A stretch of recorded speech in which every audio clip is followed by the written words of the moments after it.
If you're an options trader, volatility is key to making money. If you don't have a screener that updates option prices, you're stuck with manually checking the option price across multiple underlying securities. That's really irritating and it's inefficient. Unfortunately, there's no easy way to pull real-time options prices into Google Sheets. Nothing like the awesome Google Finance function. So I figured out how to use the import HTML function to bring in options change from a site called optionistics, which provides free data. These are pretty limited and only updated once a day, but that's good enough for me. I put a link to the Google Sheet in the description. You can download it and then go to, you can't edit mine, but you can go to File and then make a copy and use it for yourself. So first you need to set the expiration date in this particular format here. Next you specify the out of the money distance that you're looking for. So 2% means that I'm tracking calls, which are 2% out of the money. If I set it to 0%, it would mean at the money. Minus 2% means 2% in the money. I have a tab for each stock that I track. So let's go to X or US Steel. So here is the function call that I use to pull the data down from the server. Okay, and you can see that it basically, after I run it, it downloads the data into a nice table form. And there's various expiration dates from March 5th all the way out to May 21st.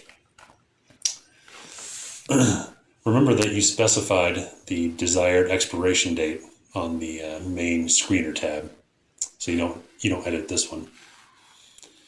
I use the match function to pull the appropriate call strike and options price out of these tables.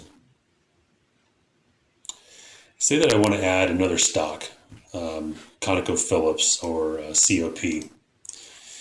So what I'll do is go to the CCJ tab. I'm going to duplicate it. I'm going to rename it to COP.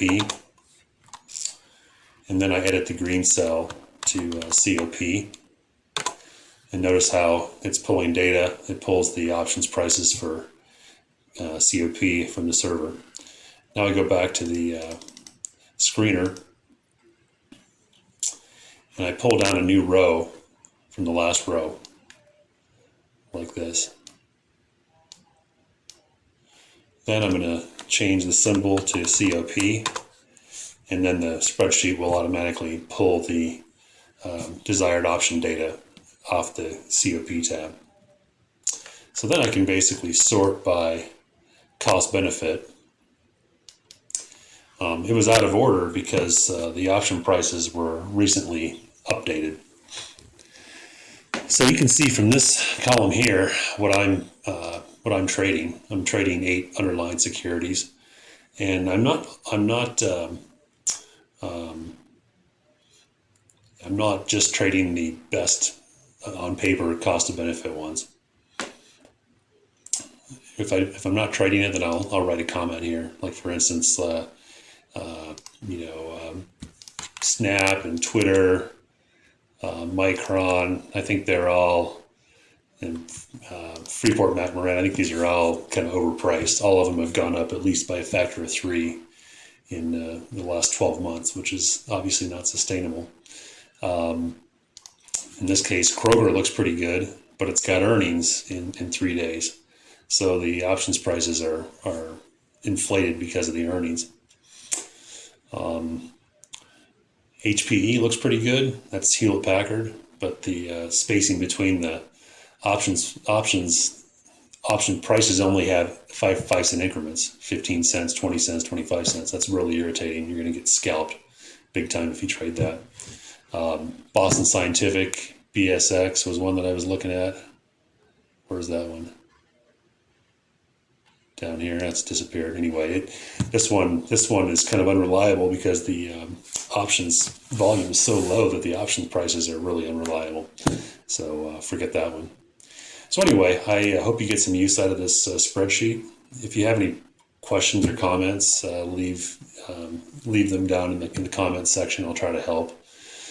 The old adage that you get what you pay for is very true. So don't expect a professional screener, but better than nothing. See you later.